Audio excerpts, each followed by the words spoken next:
Government of Andhra Pradesh సమగ్ర శిక్ష నుండి అయితే మనకు నోటిఫికేషన్ రిలీజ్ చేయడం జరిగింది. కేవలం కేజీబీవీలు అంటే కస్తూర్బా గాంధీ బాలికల విద్యాలయాల నుంచి నోటిఫికేషన్ రిలీజ్ చేయడం జరిగింది.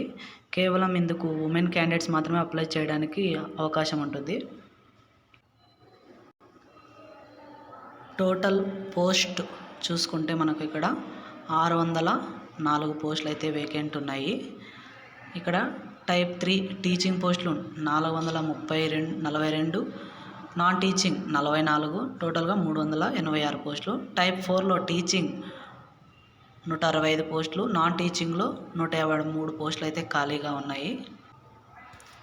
టైప్ 3 వేకెన్సీస్ చూసుకున్నట్లయితే టీచింగ్, నాన్ టీచింగ్లో ప్రిన్సిపల్ పోస్టులు టీచింగ్ 10 పోస్టులు వేకెన్సీలు ఉన్నాయి. నెక్స్ట్ పీజీటీ టీచింగ్ 163 పోస్టులు అయితే వేకెంట్గా చూపిస్తున్నారు.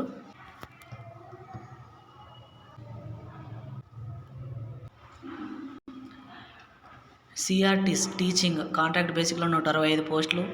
PETs physical education teacher contract టీచర్లు 4. అకౌంట్స్ నాన్ టీచింగ్ అవుట్సోర్సింగ్ ఇది అవుట్సోర్సింగ్ పోస్టులు 44 అయితే వేకెంట్ ఉన్నాయి. టోటల్గా టీచింగ్, నాన్ టీచింగ్ పోస్టులు అయితే 386 చూపిస్తున్నారు. వేకెన్సీస్ ఇన్ టైప్ 4 కింద అయితే అంటే టైప్ 4 అంటే అవుట్సోర్సింగ్ బేసిక్ కింద ఎన్ని పోస్టులు ఉన్నాయని నెక్స్ట్ కింద outsourcing post part time teachers teaching అవుట్సోర్సింగ్లో 165 వేకెంట్ ఉన్నాయి. వార్డెన్ నాన్ టీచింగ్ అవుట్సోర్సింగ్ 53 పోస్టులు అయితే వేకెంట్గా చూపిస్తున్నారు. డిస్ట్రిక్ట్ వైజ్ పోస్ట్ వేకెన్సీస్ చూసుకుంటే శ్రీకాకుళం సిఆర్టీ పోస్టులు 13 పోస్టులు ఉన్నాయి. PGT 3, part time 16, grand total 32 పోస్టులు అయితే వేకెంట్ ఉన్నాయి శ్రీకాకుళం డిస్టిక్ సంబంధించి. నెక్స్ట్ మన్యం డిస్టిక్ ప్రిన్సిపల్ పోస్ట్ అయితే ఒకటి వేకెంట్గా ఉంది.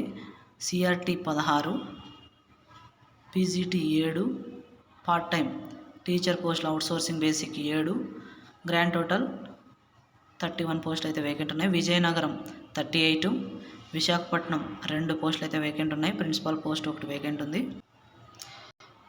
ASR district 37, Kakinada 6, Eluru 1, NTR 2, Palnadu 21, Bapatla 2, Prakasam 42,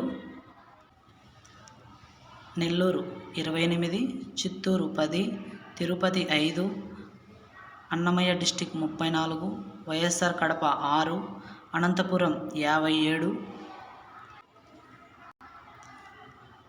Shri Sathya 61, Kurnool 46, Nandyal 24, grand total అయితే 507 పోస్టు వేకెంట్ ఉన్నాయి. సో టోటల్గా డిస్టిక్ వైజ్ అయితే వేకెన్సీస్ చూపించడం జరిగింది. నెక్స్ట్ వీడియోలో ఎలా అప్లై చేయాలనే వీడియో అప్లోడ్ చేస్తాను, చూడండి.